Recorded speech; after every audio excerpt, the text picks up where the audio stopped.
class. My name is Chukwumachinya Joyce. I am your personal teacher on government. Today I'll be taking you on the topic democracy. Democracy is a Greek language derived from two terms, demo and crazy. Demo means people, crazy means rule, power and government. However, the widely used definition of democracy is the one propounded by the former president of the United States of America, Abraham Lincoln. Abraham Lincoln says democracy is government of the people, of the people, by the people, and for the people. It's a type of democracy is a type of government where all adult citizens has equal right to make decisions that affect them. Democracy is a form of government where the people have and exercise supreme power directly or indirectly through a system of representation. Direct democracy. Direct democracy places all power in the hands of individuals. When political decision must be made, all members of a polit gathers together and individual cast a vote. Indirect democracy or representative democracy is a form of democracy whereby eligible citizens elect their leaders through periodic election by to represent them in all levels of government for a fixed tenure. Features of democracy.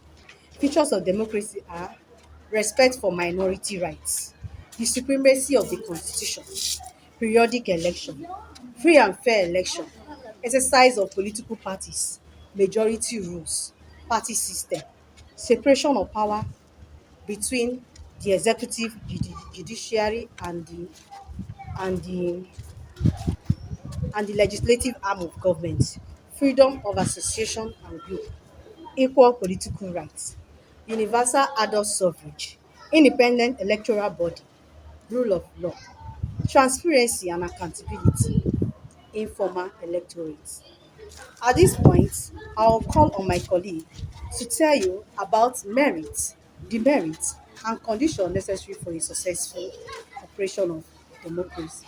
About the merits. Democracy promotes the rules of law and constitution. It encourages check and balances, resulting to the separation of power. Democracy promotes transparency and accountability. The people have freedom of choice in the election. Those who are to represent, and we have the demerit. It gives the fate of the masses to the only few people. It duplicates functions, the rigging of election and illiteracy. So let's go to the factors that relate to democracy. Electoral malpractice, lack of political education, high level of illiteracy and ignorance, and bribing and corruption. Thank you. Good day, class. My name is Downsi Delakbo. I am your teacher for today, and today I'll be taking you on a topic called political culture. And under this topic, I'll be giving you the definition of political culture, the key aspects of political culture, and the two types of political culture as given by a scholar named Gabriel Harmon. So firstly, what is political culture? Political culture is a political culture refers to the set of attitude, belief, values, and norms that people in a society have towards politics, government, and their roles as a citizen. So political culture is talking about three things here. About politics, it's talking about government, and it's talking about citizens. And political culture simply means that the values, the norms, the belief of how people in a given society see politics. It also shapes how individuals view political authority, the political system, and their place within it. So the key aspect of political culture, number one is belief and authority, how people view the legitimacy and the power of government. And number two, we have attitude towards participation. And this is talking about the willingness to vote, to protest, to engage in civic activities. And this is the willingness to vote, to protest, to engage in civic activities. The willingness of a citizen to protest, to be actively in politics. And number three, we have trust in government. And this is the level of confidence. The level of confidence citizens have in political institutions and their leaders. The level of confidence the citizens have in political institutions and their leaders. And number four, we have the political values. And this is the idea like democracy, freedom, equality, and the rule of law. The idea, the democracy, the freedom, the equality, and the rule of law. And on number 5, we have the national identity.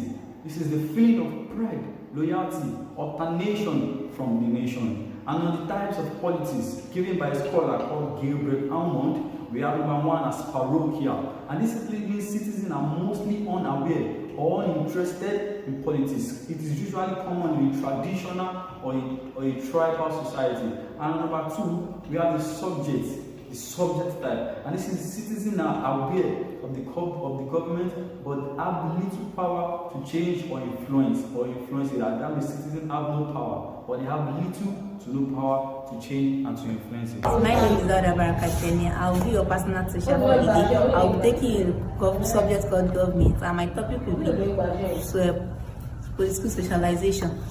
What is political socialization? Political socialization is a lifelong process through which individuals develop their own political belief, values, attitudes, and behavior. This process it helps individuals to understand the roles within the political system and contribute to the continuity of society or political culture. Agent of political socialization. 1. Family. Family is the first often political socialization. The parents and the other family member, they transmit their political ideas, belief, attitude toward the government or authority to their children. 2. Educational system. School play critical roles within the political socialization. By teaching the political system, history, values, national values, etc. 3rd one, media, like the television, watching the newscasting, the radio, listening to the radio, reading the newspaper, etc.